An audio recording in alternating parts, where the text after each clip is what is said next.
మరి వేదిక మీద ఉన్న పెద్దలందరికీ కూడా నమస్కారాలు తెలియజేస్తూ మరి కార్యక్రమానికి ఒక బన్నే వచ్చింది. ఈరోజు జిల్లాలో తొలి అడుగు పడింది.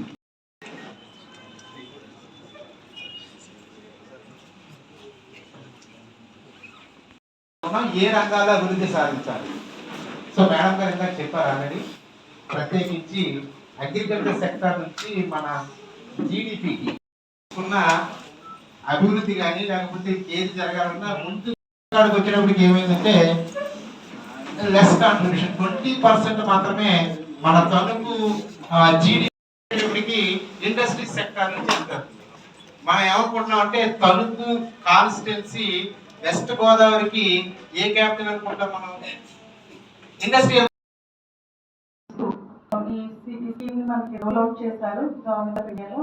దానికి మన గౌరవ సీఎం గారు ప్రతి కాన్స్టిట్యున్సీలో కనీసం 10,000 యూనిట్స్ అన్నా కూడా పెట్టించాలని చెప్పేసి ఎమ్మెల్యే గారికి టార్గెట్ పెట్టని చెప్పారు. మాకు టార్గెట్ పెట్టారు. అయితే ఈ టార్గెట్ ముందుకు తీసుకెళ్ళడం అయితే చాలా కష్టంగా ఉంది. ఇది ప్రతి ఒక్కరూ సహకరిస్తేనే ముందుకు వెళ్ళడం కుదురుతుంది.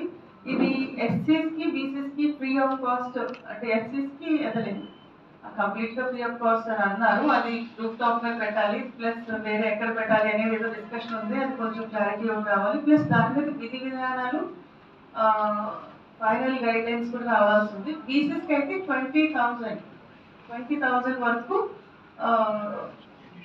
సబ్సిడీకి అదనంగా 78,000 కాకుండా 20,000 వరకు గవర్నమెంట్ స్టేట్ గవర్నమెంట్ ఇవ్వడానికి లోన్ రూపంలో ఇచ్చి వారు వెరిఫై చేసే విధంగా అది కూడా మన గౌరవ సీఎం గారు అనౌన్స్ చేయడం జరిగింది. ఈ 2 విధి విధానాలు వచ్చిన తర్వాత ఈ 2 స్కీమ్స్ ని కూడా ఐ మీన్ ఈ పిఎం సూర్యఘర్ లో భాగంగా ఎస్సీ బీసీస్కి ఫ్రీగా సోలార్ పవర్ ఇవ్వడం అనేది విస్తృతంగా ప్రతి ఒక్కరూ టేకప్ చేయాల్సిందే. గౌరవ ఎమ్మెల్యే గారు డైరెక్టర్స్ లో అందరూ ఐ మీన్ మేమైతే ఈ సూర్య గారిని ఫాలోఅప్ చేస్తూ ఉన్నామండి. కొంచెం అది ఇన్స్టిలేషన్స్ అది అంతా కూడా అనుకున్నంత స్పీడ్గా అవ్వట్లేదు. బట్ ఒకసారి ఇది ఎస్సీది బీసీసీ వస్తే కొంచెం ఫాస్ట్గా వెళ్తుంది అనుకుంటున్నాము. బట్ మా సైడ్ నుంచి అయితే ఫాలోఅప్ చేస్తూ ఉన్నాం. మరో ఇక్కడ ఎంత వస్తుందండి?